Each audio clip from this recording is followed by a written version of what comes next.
tab on. So we're going to make a banana cake. We've talked about making banana bread before. If you have bananas that look like this, they are perfect for making things like banana bread, or like we're going to do today, making a banana cake. You are going to need 2 pans that have been greased and floured, your oven set to 350 degrees.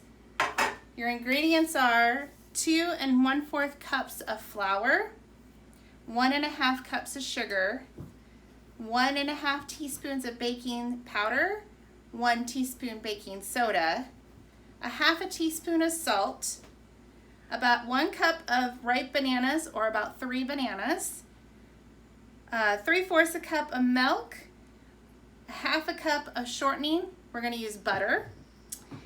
1 teaspoon of vanilla, and 2 eggs. So first things first, you're going to put all of your dry ingredients. So we're going to start with 2 1/4 cups of flour. I'm using my gluten-free flour so that I get to enjoy the cake too today. You can use whichever flour you have. That's 2 cups. And then we need 1/4 cup. There we go. That's the flour. We need 1 1/2 cups of sugar.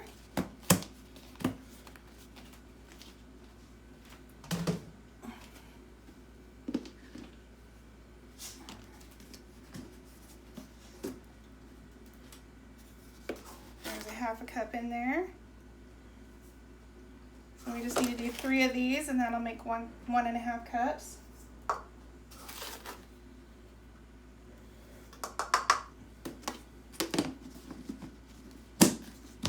And that's the sugar.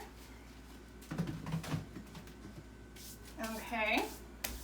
Now we need 1 1/2 teaspoons of baking powder. Baking powder.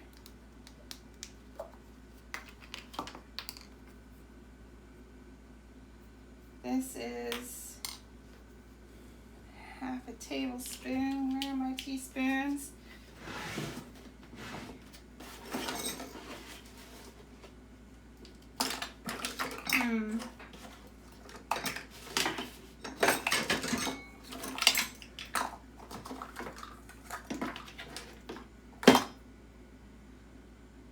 One teaspoon.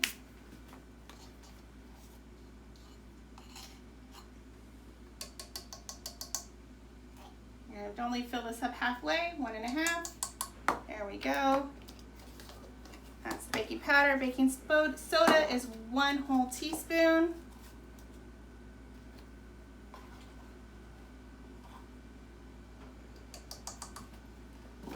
Both of those work together to make a leaven. We're going to do 1/2 teaspoon of salt. I brought my salt out. What did I do with my salt?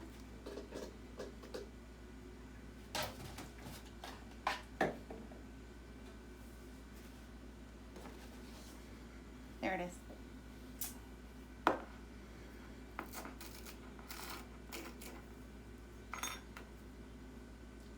Half a teaspoon of salt. There we go. Salt brings out flavors. Okay, so now we're going to do this, give this a quick mix before we put our liquids in there.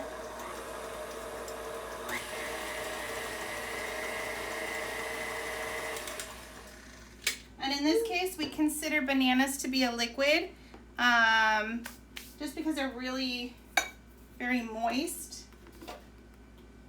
We need 3/4 cup of milk.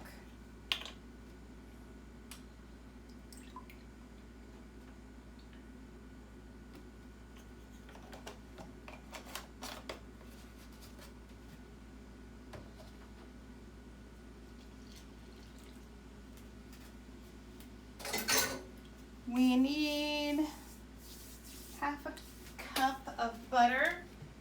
1/2 cup of butter is a whole stick.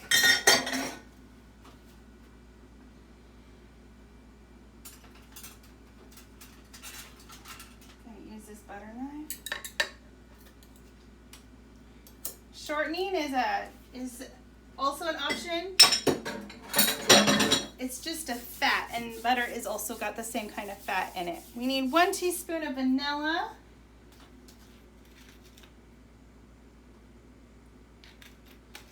Two eggs. 1.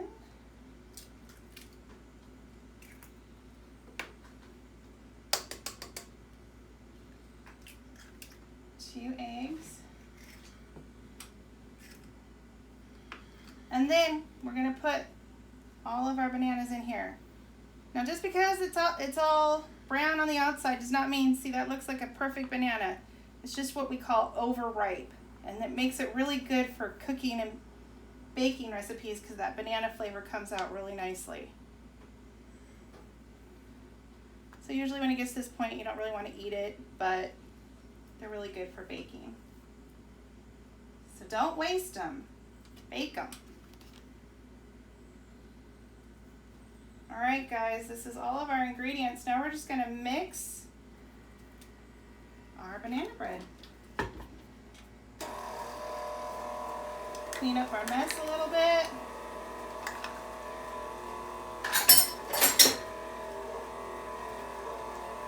Make sure you wipe off your counter if you had put your egg down like I did. You don't want to have anything yucky on your counter.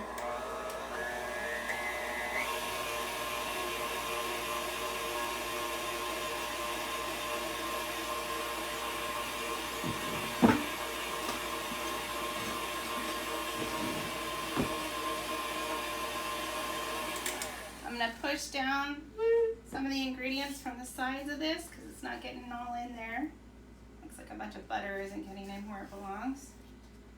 You also want to make sure that you put your spatula down at the bottom and that it's getting all of the flour mixed in together. This recipe, it's kind of lumpy, and that's because of the bananas. They don't necessarily become really creamy.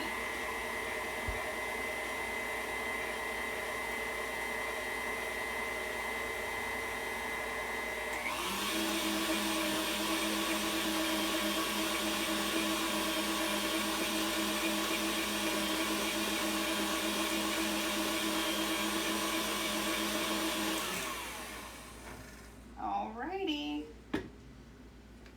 Although I think these bananas were really ripe because this became really creamy. You guys see that? Let's see. Turned out really nice, you guys. Alrighty, now you're gonna put it in your 2 pans and you're gonna bake it for about 25 to 30 minutes. I usually start at 25 minutes, check it with a toothpick, see how well done it is. And then if it's needs more time, you just put it in there for 5 more minutes.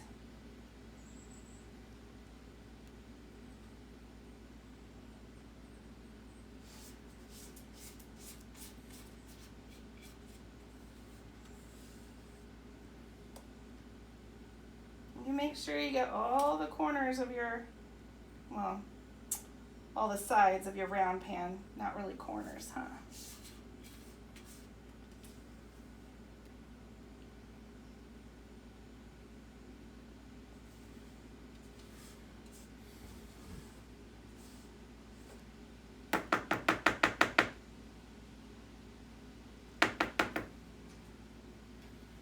There we go, guys. That is banana bread. Now, we're gonna stick it in the oven for about 25 to 30 minutes.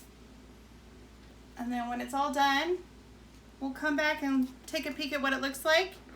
I am not going to put icing on this today. We're just gonna eat it like it is. You can put icing on it if you want to. You can make a vanilla icing for it. So once this is done, we'll come back and you guys can see what it looks like. So we'll see you later.